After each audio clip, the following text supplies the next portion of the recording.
Okay, this is going to be a short video on how to file a Hazrep report. I've dug through the PRISM website and there's some instructional materials there for me as a manager, but there's nothing that really explains how to do it. So we're going to just take a few minutes and do that. Here's the usual log on screen. You all know how to get there by now. I'm going to log on with my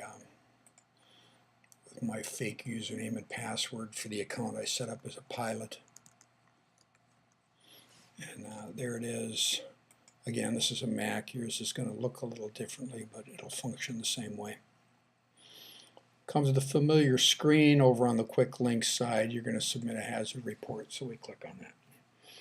All right, and the Hazrep program tracker has got several canned reports in there. We just added the fatigue report, but if you go down the line, you could find one that fits the hazard that you want to report, or you can go and just use the standard generic Hazrep report. I'm not exactly sure what difference there is between them. I think I might have added, as a matter of fact, I know I added one or two fields to the flight report, and we could change them based on your suggestions if anybody's that interested. But let's just talk about a ground hazard. I'm going to click on that little arrow here. It's not very obvious. It takes you to program, submit report. The quick links are all the same.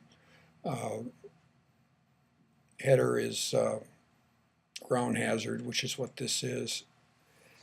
You can optionally put your name in there. I'm putting mine in because if you don't put your name in, you're never going to hear anything about this report again. Some of the guys that have submitted hazard reports have complained that they submitted them and they didn't hear anything. Well, that's the nature of having an anonymous system. If you want to put your name in there, filing a Hazrep report will never get you into trouble. You're never going to lose your job over it, get docked any pay.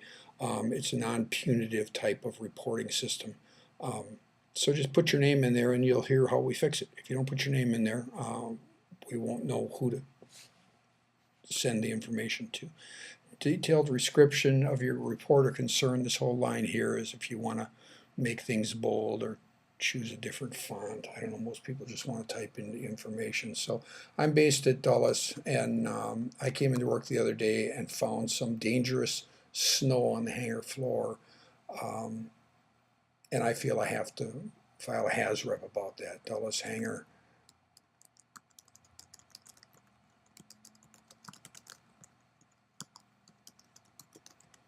Someone could slip, fall, shouldn't be a comma there, and hurt themselves. Okay, so there's my hazard. It snows on the floor, it doesn't belong on the floor. So then you go down here to severity, and you probably, I'd like everyone to read this carefully because I'm getting hazard reports that that go straight for catastrophic. Someone could die. In this situation, negligible probably would not affect personal safety or health, but is in violation of a standard or property loss less than 10K. Maybe it's not that mild.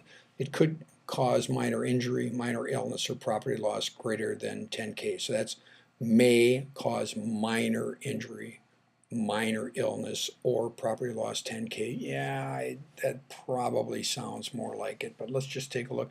May cause severe injury, severe illness, or property loss greater than 100K. Well, I suppose if you stretch it a little bit, yeah, you could wind up with severe injury and someone could sue us and it would be more than 100K, or it could be catastrophic. Yeah, absolutely. Someone could slip on that snow and fall and die, but realistically, I think this is more of a marginal type of thing. Location or facility, you want to put that in there, Dulles, because we track things based on that. Washington, D.C. area, I don't know why that matters. I suppose if this was United Airlines, it would probably matter. This is definitely a facility problem. Activity phase, let's call it aircraft maintenance. I'm a maintenance guy and I don't like there being snow on the ground.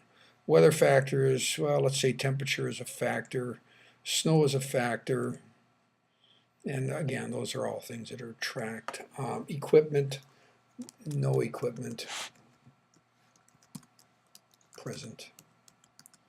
And that's kind of important if we decide to do a risk analysis. You can attach some files if you want to get some files about the hazards of snow or something. You can attach it to the report. But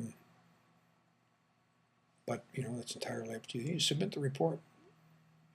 There it goes. The report has been submitted. You just filed your first hazard report. Don't forget to log out.